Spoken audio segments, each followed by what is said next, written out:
Hi, Greg Lothian here with the tip of the week. So we're getting questions in now at Skilled Body, and this one pertains to running. So he's just getting into running now. I guess by the indication he wasn't much of a runner before, and the question is really just, where do I start?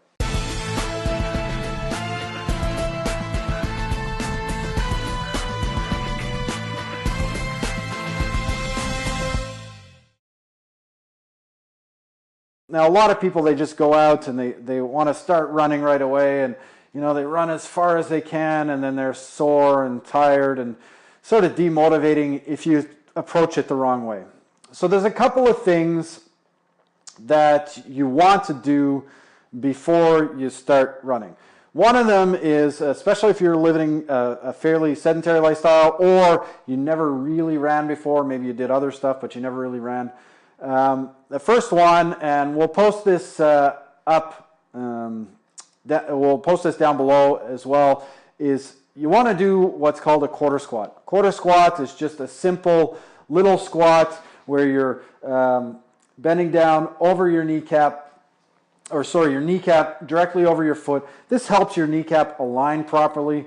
And the reason I get people to do this early on, before they start running or as they're starting running, is because a lot of people that are living sedentary lifestyles before, or just primarily doing lifting weights, and a lot of people doing it with poor technique, what ends up happening is it sort of wears out the inside of your kneecap a little bit. And the quarter squat, when done right, can help you if you do it every day. I tell people to do 25 in the morning and 25 at night.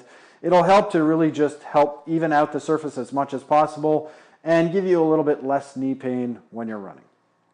So that's sort of step one. Step two is segment out your running into intervals. Now, of course, intervals are highly popular right now because they help promote weight loss. And an interval is a hard work period and then a rest period, and a hard work period and a rest period. Well, when it comes to running, especially if you're just getting into it now, you can easily divide that up into segments that make sense for you and build them over time. So you could do something like, you're going to start by running for 30 seconds and then resting for a minute and a half. So that's sort of a 2-minute interval where you're 30 seconds running, and the rest is really just walking, normalizing your system again for a minute and a half. For some of you, you'll start that and be like, well, it's not even enough running. It's too easy. Well, that's fine.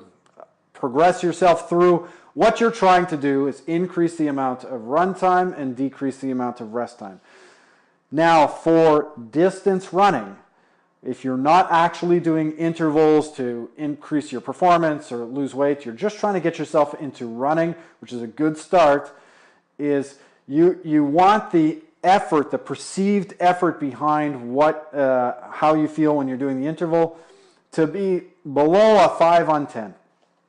So, even if initially you start running, it's, maybe a 5 or a 6 on 10, that's tolerable at the beginning, but ideally below a 5 on 10, you run for the interval, the predetermined interval, and as long as it doesn't make you feel like it's, getting to be a 6, a 7, an 8 on 10 where you're having to push yourself really hard, as soon as it starts to ramp up like that, if let's say you've set yourself, you're going to do a minute of running and a minute of rest, and you get to 45 seconds and, oh man, it's getting really hard to hold it, just go back to your walk there and build yourself up over time to a minute of running and a minute of walking.